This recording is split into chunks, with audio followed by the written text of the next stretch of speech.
Let us do some meditation as a preparation for this class. Sitting still and upright, try to make your body and mind completely relaxed, free from all worries, anxieties, and tension.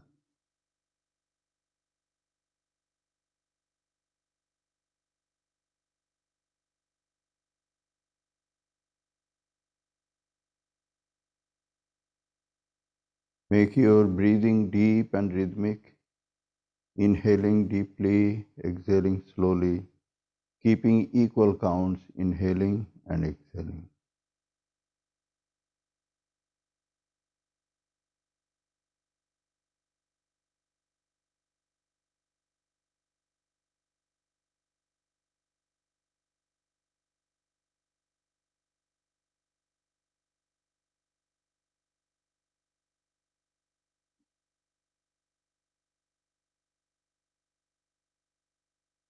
Fill your mind with pure and positive thoughts.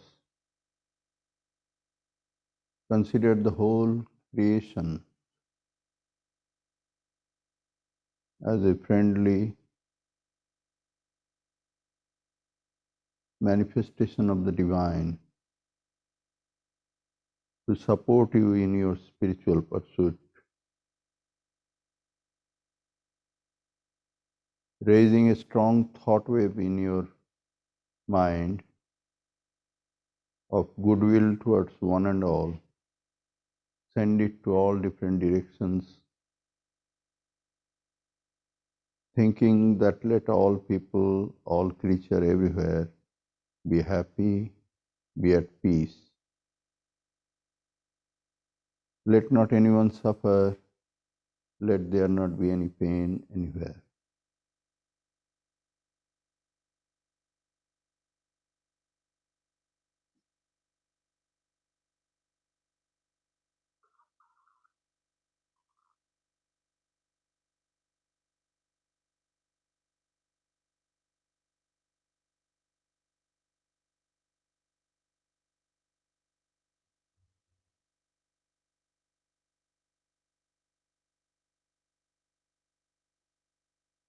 Separate yourself from the identification with your own physical body. Realize that it is a part of this manifested physical universe.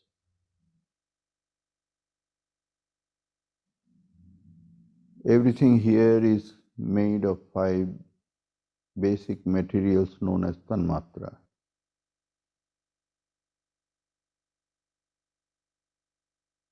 Visualize your own physical body as rising from this limitless ocean of tanmatras, continuously undergoing changes, and after a while disappearing and merging into that ocean of those particles.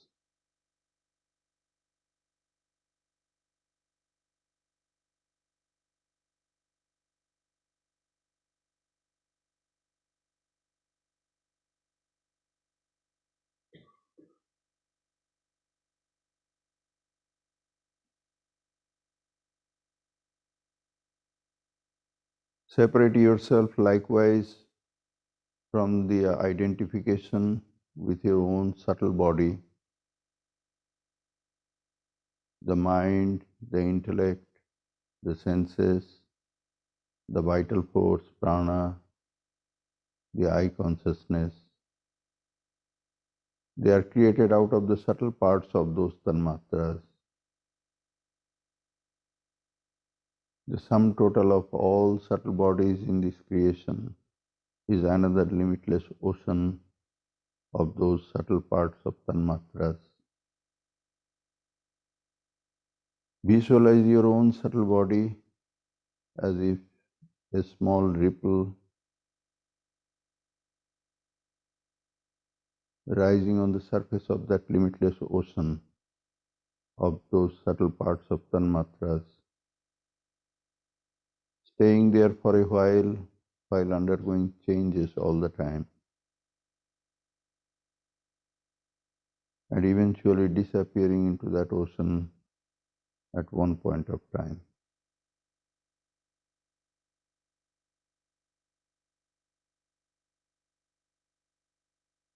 Identify yourself as that changeless, eternally existing witness, the pure self.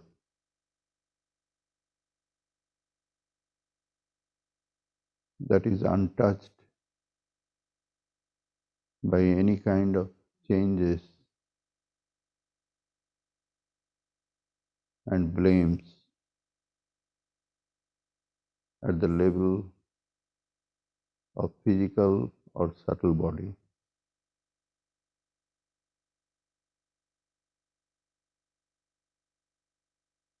Meditate on that pure self as your Atman, the birthless, the deathless, the taintless, the blissful one.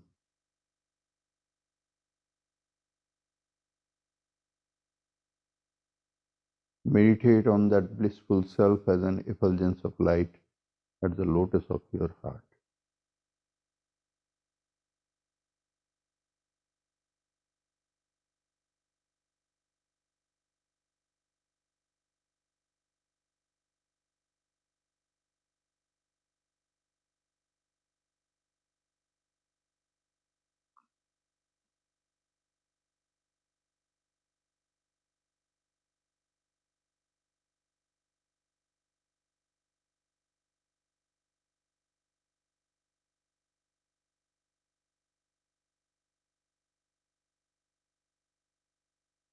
Om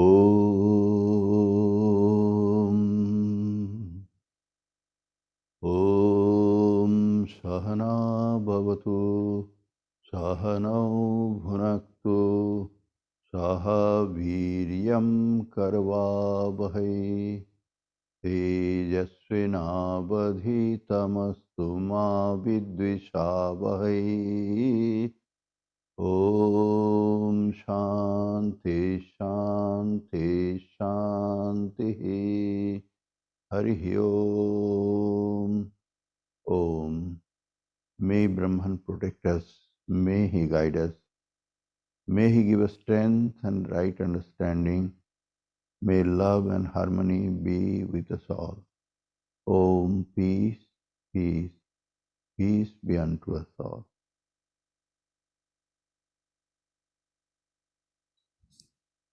Good evening. So let us have this Vivekachudamani. We are approaching very fast to the end portion of this book. The book here has got 580 verses, and we are at 554, which is at the top of the page 228. Last week we ended with 553 at the bottom of page 227 that read as this: Lakshya laksha gatim tyaktva yastishte kevalatmana shivaeva swam sakshad ayam brahma viduttamaha.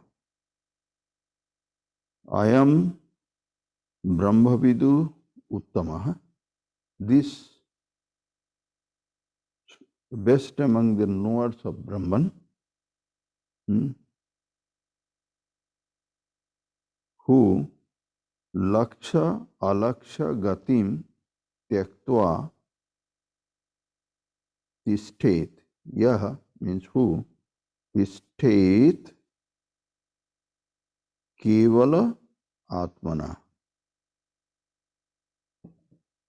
who stays only in Atman, just Atman, without considering where to meditate. Lakshya means the focus, alaksha means not to think of. So people, when they are still imperfect, then they are supposed to be having a clear point of meditation where they are meditating, where they are focusing, and what not to think. That when you are doing chanting this mantra and meditating, don't think of cat like that. This kind of thing. So he failed in his achieving the goal. Some kind of magical thing had to happen. He said, "Oh, sir, I did not achieve. I told you not to think of cat. Did you, at some point of time, the thought of cat crossed your mind?" "Oh, yes, because all the time I was thinking not to think of the cat." So, laksha alaksha gatim tyaktva. Gati means what is the gati? Gati means the ultimate, the aim, where to reach, the target. So, what to think about it and what not to think about it, forgetting about it. There is no such thing as anymore in the mind. For every spiritual seeker, whether on the path of non-dual or the path of the dualistic religious path, surely has got a gati, or I want to reach there. Shiva Loka Prapti, that is the gati. Or Ramakrishna Loka, or Brahman, I have to reach. Non-dual state, that is the gati. So for that, what is laksha, how to meditate, where to meditate, pinpointing, and how to avoid the mind to wander here, there, etc. That is laksha alaksha gatim tyaktva, giving up. One who stays only in Atman, just one who has just gone beyond all this struggle. He is no more thinking about what to do. Shiva eva swam sakshat. He becomes one with Shiva. He is the Shiva. He has become like a living Shiva. I am Brahma Vida Uttamam. So this best among the knower of Brahman, he becomes a Shiva himself. This we have read in the previous week. So tonight we are starting from 554. Jivanneva sada muktaha kritartho brahmavittamah upadhinasat brahmaiva san brahmapeti nirdvayam. Through the destruction of limitations, the perfect knower of Brahman is merged in the one Brahman without a second, which he had been all along, becomes ever free even while living, and attains the goal of his life. So, Jivanneva sada mukta. Jivan means while he is still alive. While he is jivita is jivan. Jivan means while still alive, while still appearing like a living person. Because a knower of Brahman, even after realization of the non-dual truth within himself, could continue to live in a human life. It has been seen for many of the great sages.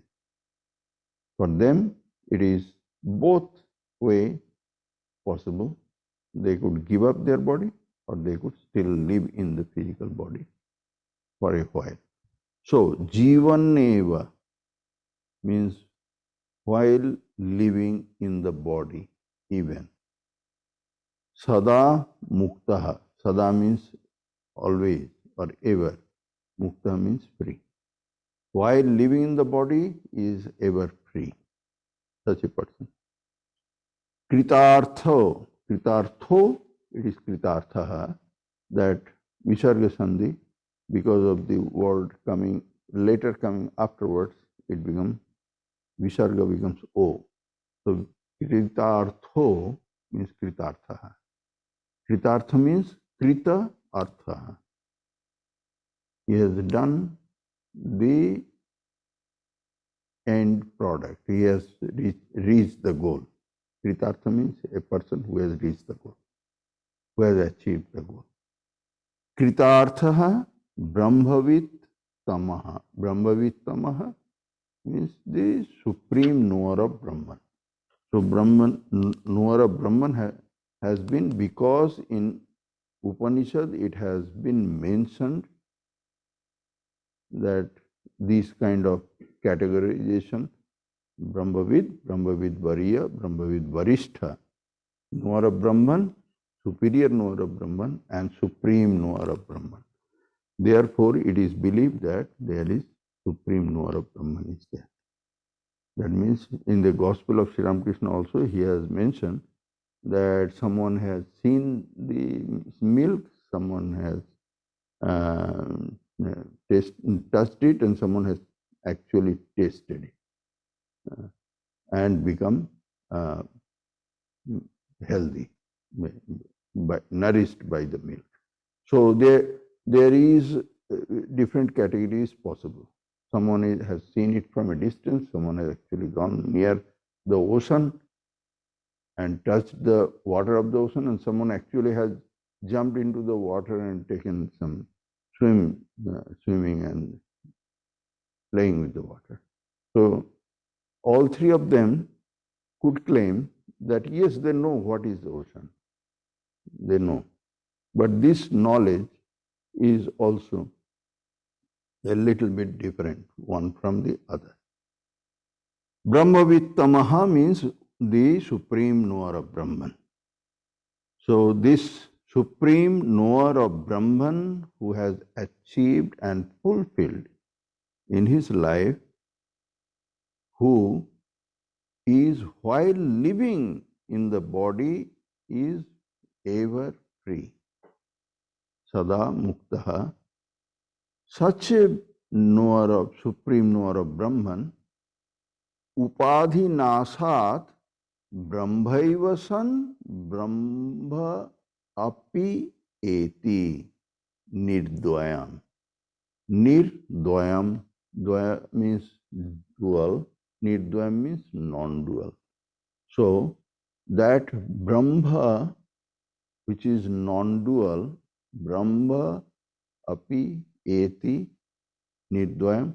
This nirdvayam Brahma api eti. Eti means he reaches, achieves. So one who is ever free, already ever free, while he is still alive in the body, this supreme knower of Brahman who is completely fulfilled. So while he is still living in the body, you cannot say that he has some shortcoming still there. Something is missing or he has yet to achieve. No, he is completely fulfilled. He is the supreme knower of Brahman. While he is living in the body, he is always free. He is eternally free. Such a person, upadhi nasad brahmaiva san, after the elimination of the upadhi. Upadhi means superimposition. So there could be, everything is included in the concept of superimposition. For an ordinary person who is an ignorant man, all sorts of identification with many different worldly identification.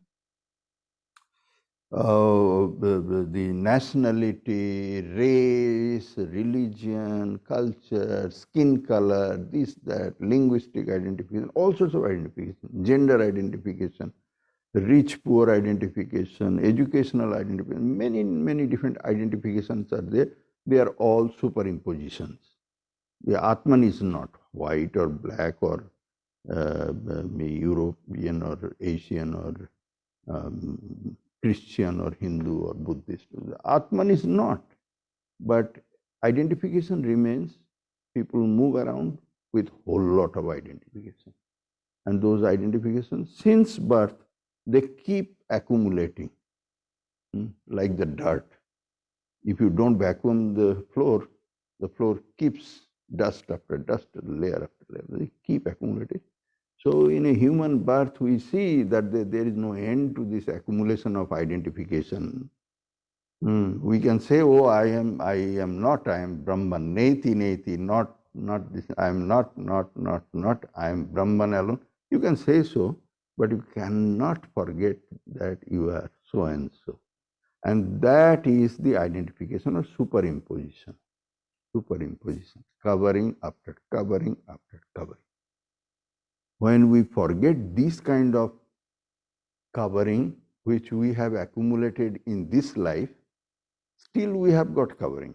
And those coverings we can feel when we fall asleep and go into dream state and further.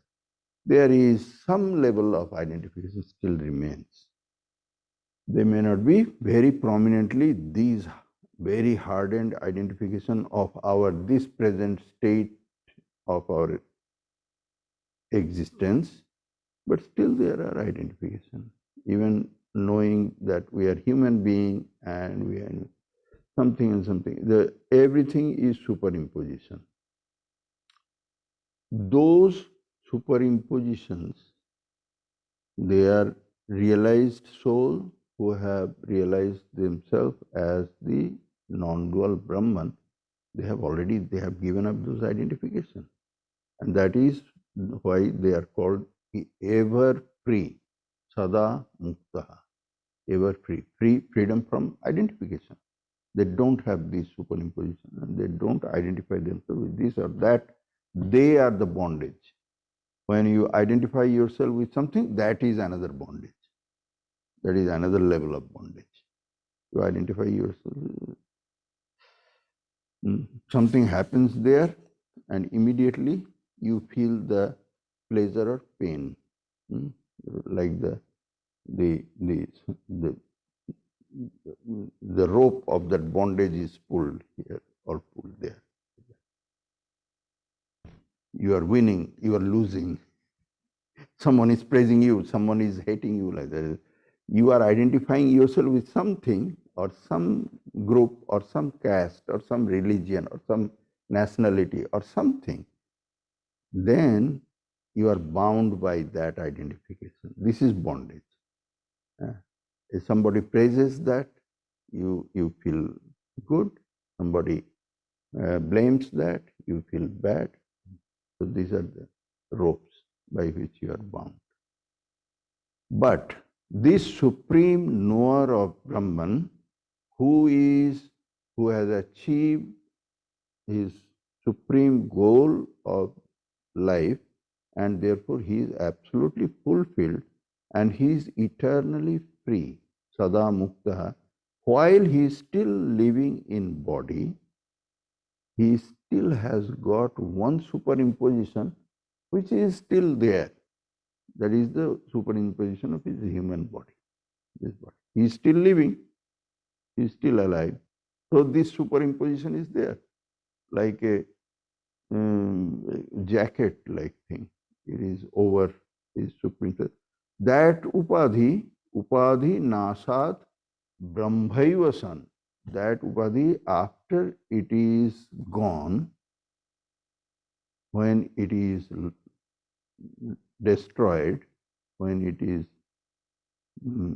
done with, nasa, when it is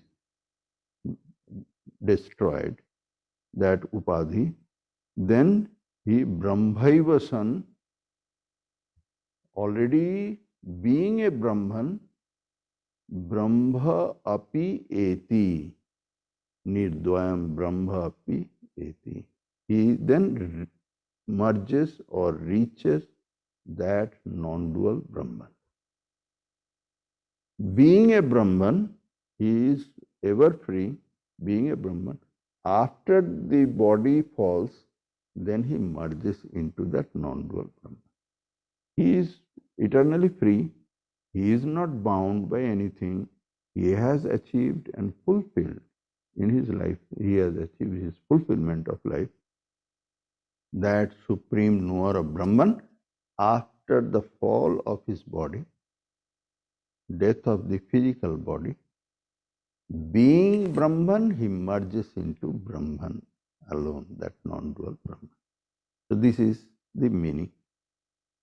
Though here nothing has been mentioned here about the fall of the body, etc. In this translation, I don't see that. Through the destruction of limitation, this portion is given, destruction of limitation. So this limitation is about limited in the physical body. So when limited in the physical body happens, then even the supreme knower of Brahman apparently is suffering from hunger or illness or something, apparently. This is the limitation portion is there. That is that upadhi. So, through the destruction of limitation, upadhi nasat, the perfect knower of Brahman is merged in the one Brahman without a second, which he had been all along, becomes ever free even while living, and attains the goal of his life. Okay, so next verse, 555. Sailusho vesha sadbhava bhavayoscha yatha puman tathaiva brahmavit shrestha sada brahmaiva naparaha. As an actor, when he puts on the dress of his role or when he doesn't, is always a man. So the perfect knower of Brahman is always Brahman and nothing else. So it is the previous verse, therefore, could be, as I explained, it could be not that way, that after the fall of the physical body. It could be meant that after the destruction of all limitation or upadhi, the knower of Brahman, the supreme knower of Brahman, he has destroyed the limitation of all kinds. And therefore, he, being a knower of Brahman, he has merged into that non-dual Brahman. It is not necessarily that to achieve that merging into non-dual Brahman, one has to wait till the physical body falls. So that previous verse 554 could be translated, explained like that. And here 555 then comes in continuation of that idea. Here it says that yatha puman, just like a man, is a man. He is same person. Sailusho in the acting. Vesha, Vesha means the dress. Sailusaha Vesha, the actor's dress, sadbhava abhavayohos cha. Cha means and the in the Sanskrit and can be added anywhere. In the middle, this and that, or it can say this, that, and. It is same meaning. So sadbhava means accordingly, according sadbhava, uh, appropriately, not according, appropriately, sadbhava. Asad, abhavaya. Abhavaya means not appropriately or not there, non-existent, abhav. So, for an actor, with the dress appropriately on or without, this is the meaning. Sailuso vesha sadbhava abhavayohoscha. Dressing appropriately or not for the actor according to the role. Yatha Puman, just as this man. Whether this man, who is an actor, act appropriately when he dresses up or he is not dressed up, either way he is the same man.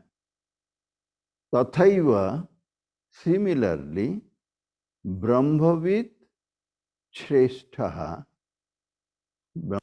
Shrestha means Brahmavit Shrestha.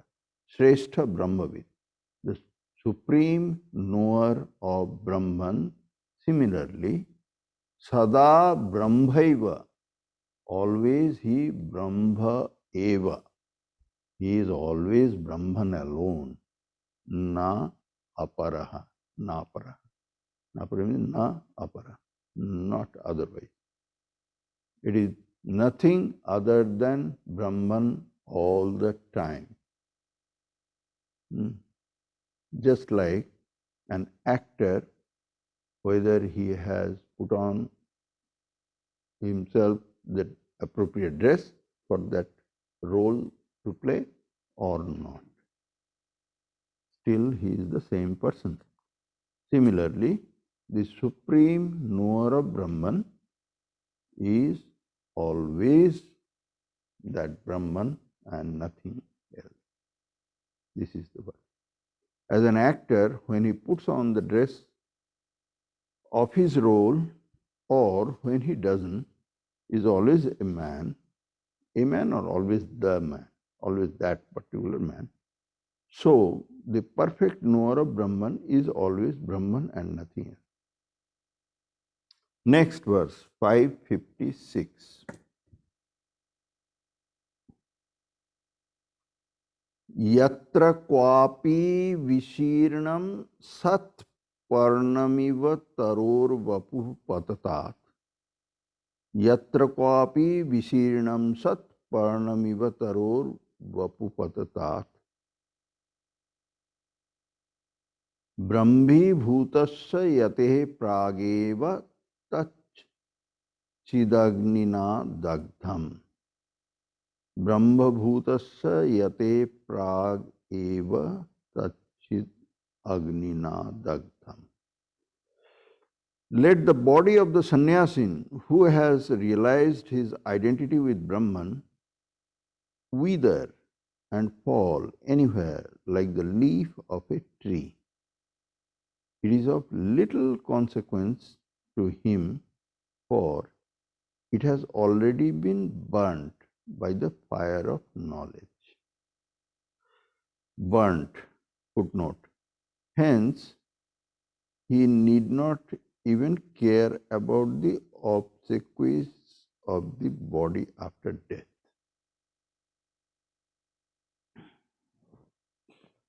So, Nwara Brahman doesn't require,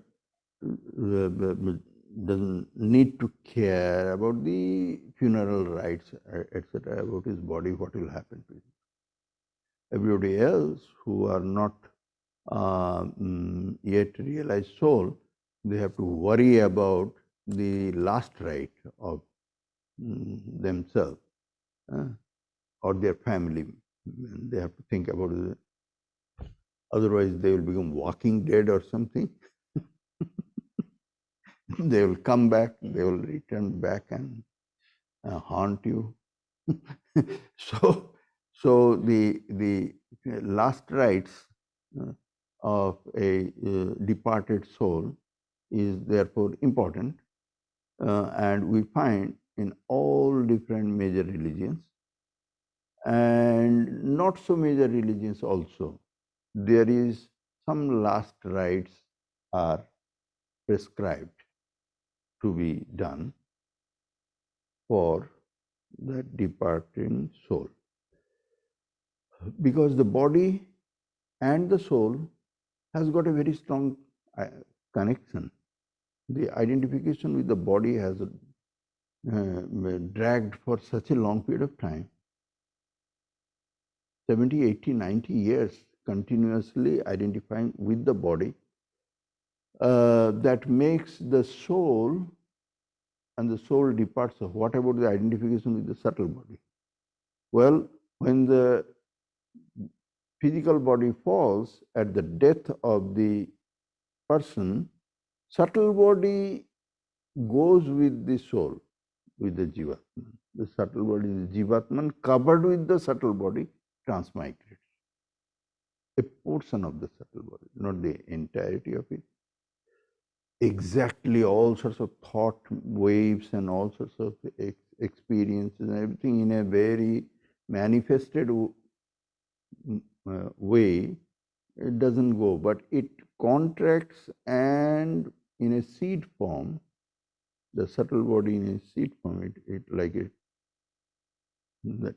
nut, dry nut, it becomes, and therefore it can keep all the essence of the subtle body, all the impressions and all the thoughts and all this, so that from there it can sprout another plant of similar kind. A similar kind, you cannot find a tree of another kind appearing from a seed of another tree. This is just not going to happen. So how it continues, that the seed of one tree, when sprouts, it appears like the similar tree, because the subtle body. The subtle body contracting, and it continues. So that is the transmigration goes. So subtle body is already there in a unillumined person or any other creature, unillumined, so long as realization of self or God realization has not happened, continuation, transmigration of the soul is happening.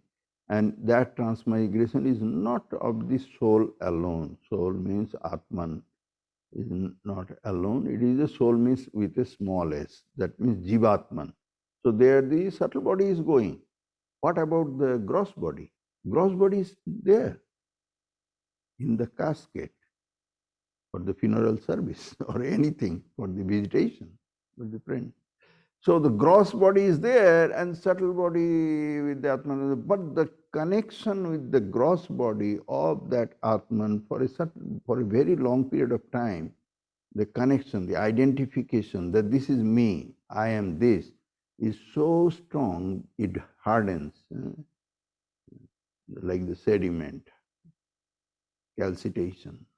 It hardens so much that it is not going away. The identification is hard to give up, that is not me, and I have nothing to do with that. That is there, and that belongs to the earth. I am going, I am living. Therefore, there is some kind of ritual necessary, a ritualistically separating the soul from the physical bondage. And the physical bondage has got all the bond interconnected with the family members and everybody, known people. All this connection is mostly with the perceptible physical body. That is the main identifying connection. So we find the last rites are important. The last rites that will allow the soul to realize that this bondage is no more They should not be there anymore, and it is okay to move on. That last right. That last right is not necessary for a knower of Brahman. For a knower of Brahman, that last right is not necessary. Physical body, it stays or it falls down. For a knower of Brahman, it doesn't matter. It doesn't matter. When it falls, it falls. Where it is falling, when it is falling, everything is immaterial. It doesn't matter. It doesn't belong to him, and he is not connected with that. Not only that, he is not connected with that now, even while living in the body, he believed that it doesn't connect with him. Nothing belongs. This body belongs to these five elements. While he was living in the body, still he was realizing the truth of it. Therefore, for him, this is not something of any importance. And when it falls down like a dry leaf from the branch of a tree. So it doesn't matter. To the tree, it doesn't matter. The leaf, it snaps from the tree and falls on the ground. That doesn't make any difference to the tree.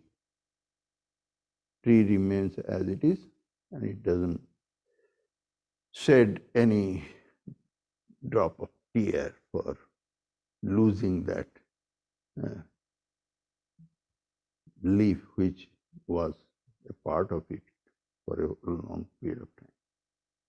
This is being mentioned here, that why it so happened. Why it so happened? Is that because the body was already burnt even before the actual body dropping down as the dead body at the death, physical death of the person, the knower of self has burnt his body in the fire of knowledge. He had burnt his body, so it was already, it has become a dry leaf, just was hanging somehow. Now it has dropped. So this is what is mentioned here. Yatra kwapi, yatra means just like, kwapi. Kwapi means whenever. Vishirnam sat. Sat is for sati. Vishirnam sati. After becoming very old. Shirna. Shirna means old, deteriorated. And Vishinam, Visheshena Shirnam. Very much becoming dry or old. Vishirnam sat. Parnam iva. Parna means the leaf. Parnamiva, just like a leaf who has become very, very dry and old, changing color, yellow become perhaps. Taroho vapu patatat. Here vapu is for the next sentence. So taroho patatat. Taro means from taru. Taru means tree. Taroho patatat. Patatat means falling, fallen.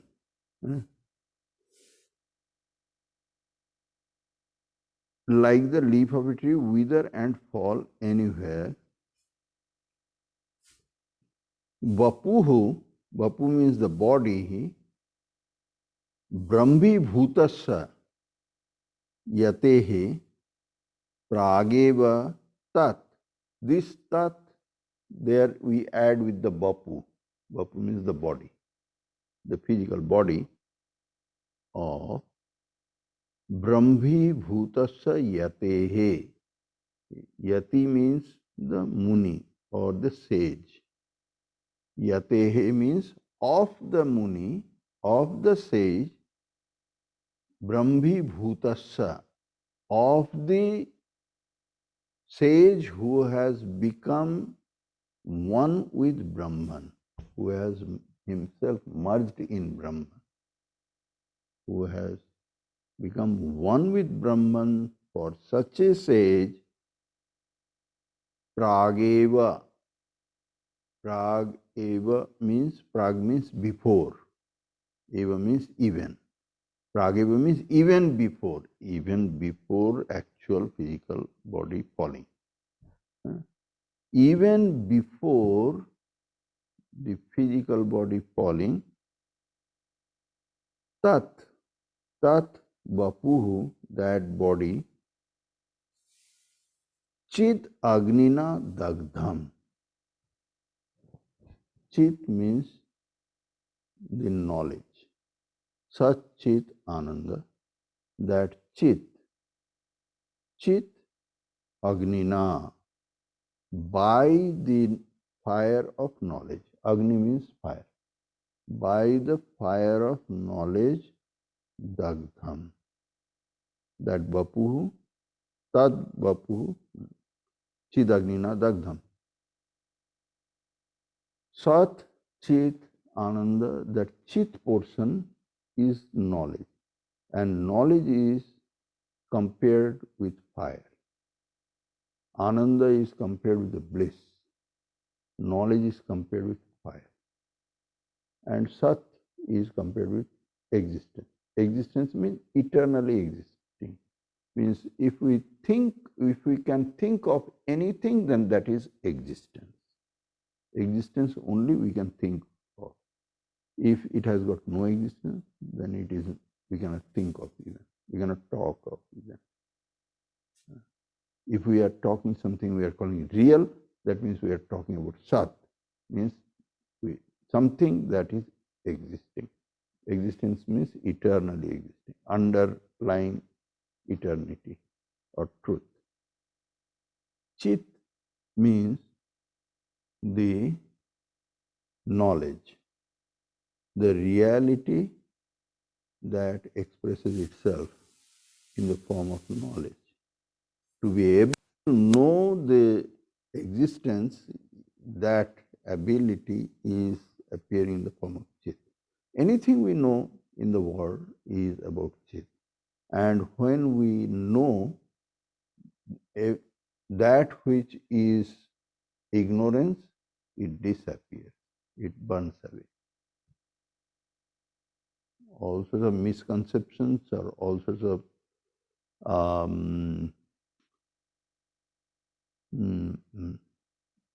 many different kinds of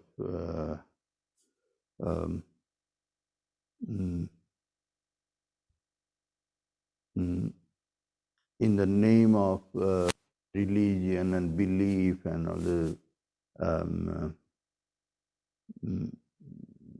rituals and many different things we keep on doing without, until and unless the supreme knowledge is achieved, we can go on many different things depending upon this and that and many different ideas, and everything disappears when you have the supreme knowledge appear.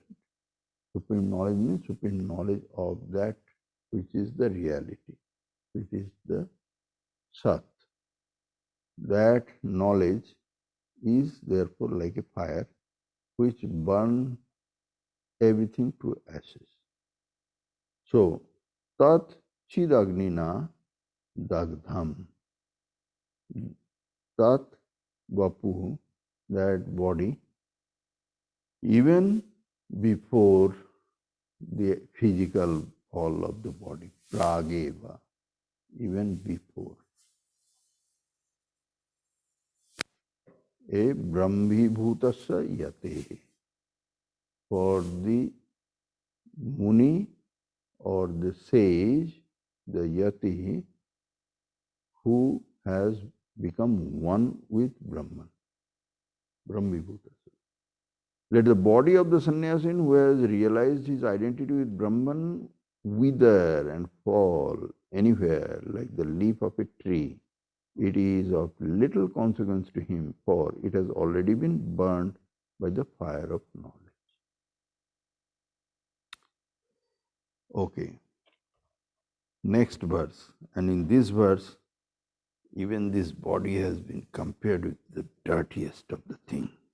How it is fallen, how it is given up. So, sadatmani brahmani tishtato munehe purnadvayananda mayatmana sada nadesha kala duchita pratiksha twang mangsa vitpinda visarjanaya. The sage who always lives in the reality Brahman as infinite bliss, the one without a second, doesn't depend upon the customary considerations of place, time, and so on for giving up this mass of skin, flesh, and filth.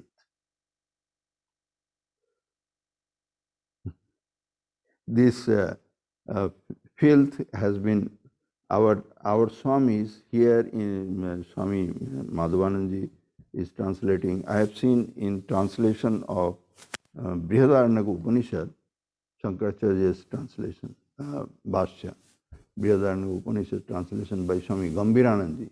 There are some verses are there which are a little bit if for the monks to go into that detail, but it is there in the Upanishad. And there, Swami Gambhirananji just flossed over it, not translate actually. Given those words, he actually just jumped over them and did not actually give any literal translation of certain words. So sometimes it happens. So these are the problems with when the Swamis they are translating. When there will be some great Sanskrit scholar, a Pandit translator, he will go into detail and translate them. But here is the filth. This filth is actually vitpinda. Vitpinda, it is excreted thing, the stool of the human body. That is the word vitpinda. Sankaracharya actually has, and we shall go there. That a knower of Brahman, when the body will fall, etc., he doesn't care. Just like this body, this skin and the flesh and like excreting the stool or something, he doesn't, for him, what time, where, etc., it doesn't matter. It is immaterial. Forget it. It is so very meaningless and no value like this.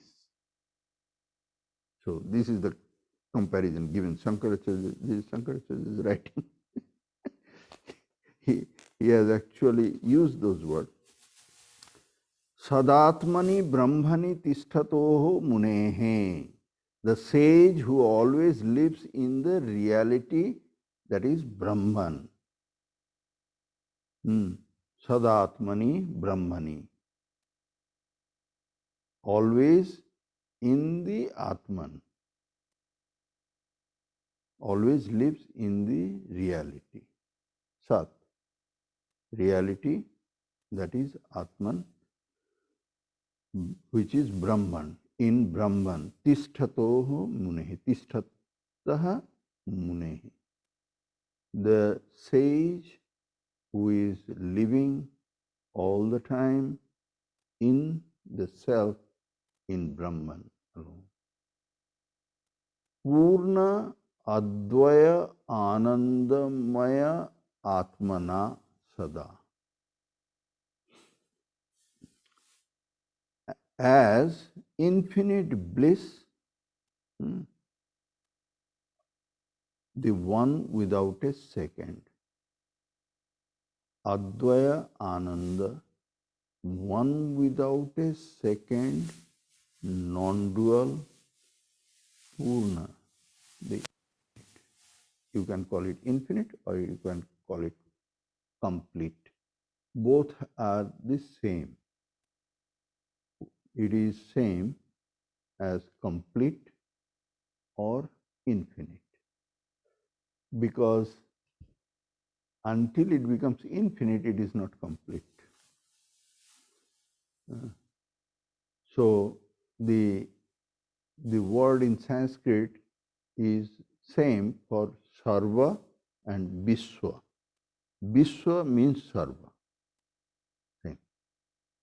Everything or the complete, the universe.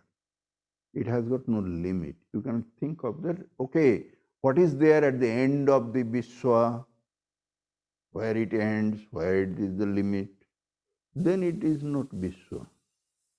What you are talking, then you are not thinking of viswa. So viswa means sarva, sarva means all means infinite.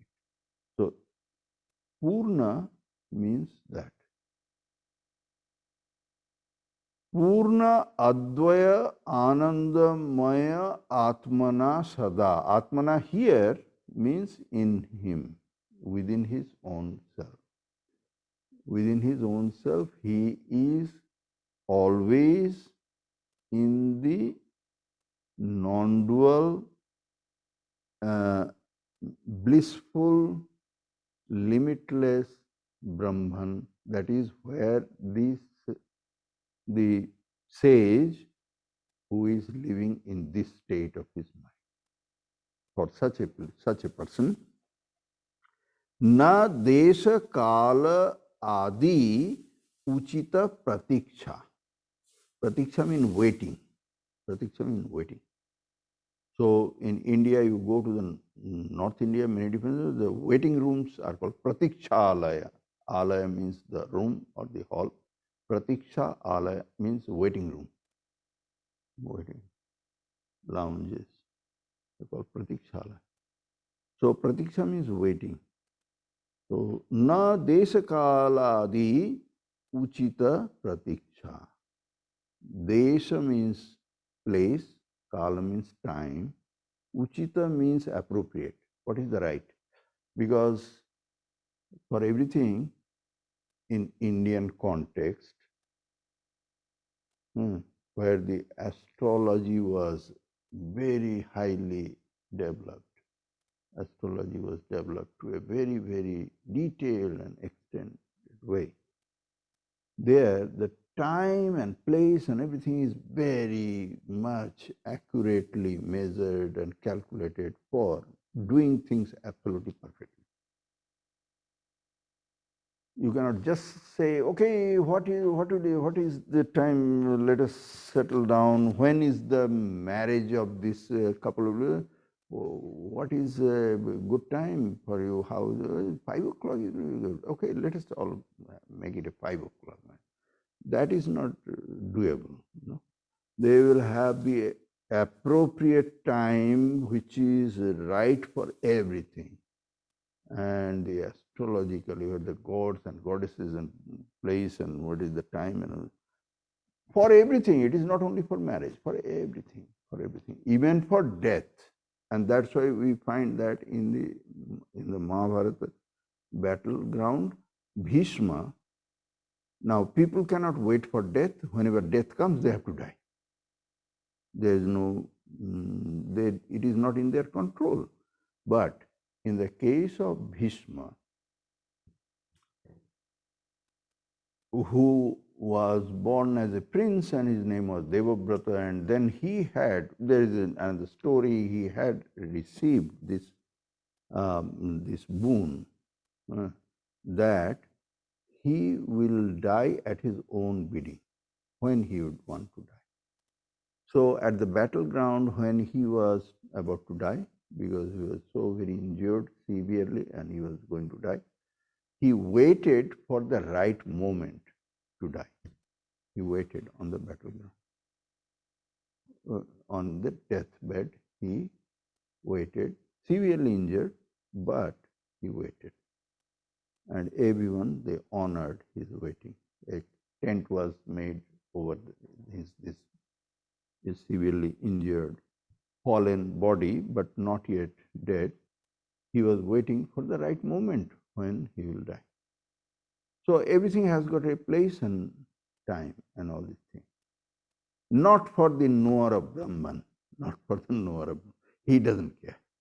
He doesn't care. For a person like this, who is always existing and enjoying living in this non-dual blissful Brahman, which is eternal Brahman, who is living there, for him, na desha kal adi uchita pratiksha. For such a person, no such thing as waiting for the appropriate time and place.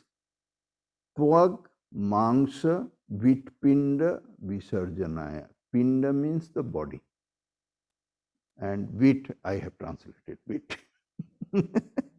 And twak means the skin, and mangsha means the flesh. The skin or the flesh or the body or the filth or anything. When to give up, there is no such thing as, okay, what is the appropriate time and what is the appropriate place, and let us wait for the exact time of that moment. No such thing for such a Muni who is already living in that blissful state of non-dual Brahman all the time. Om Shanti Shanti Shanti Harihi Om Tat Sat Sri Ram Krishna Arpanamastu Jananim Sharadam Devim Ramakrishnam Jagadgurum Padapadme Tayo Shritva Pranamami Muhurmuhu. Taking refuge at the feet of Mother Sharada Devi and Sri Ram Krishna, the teacher of the world, I bow down again and again.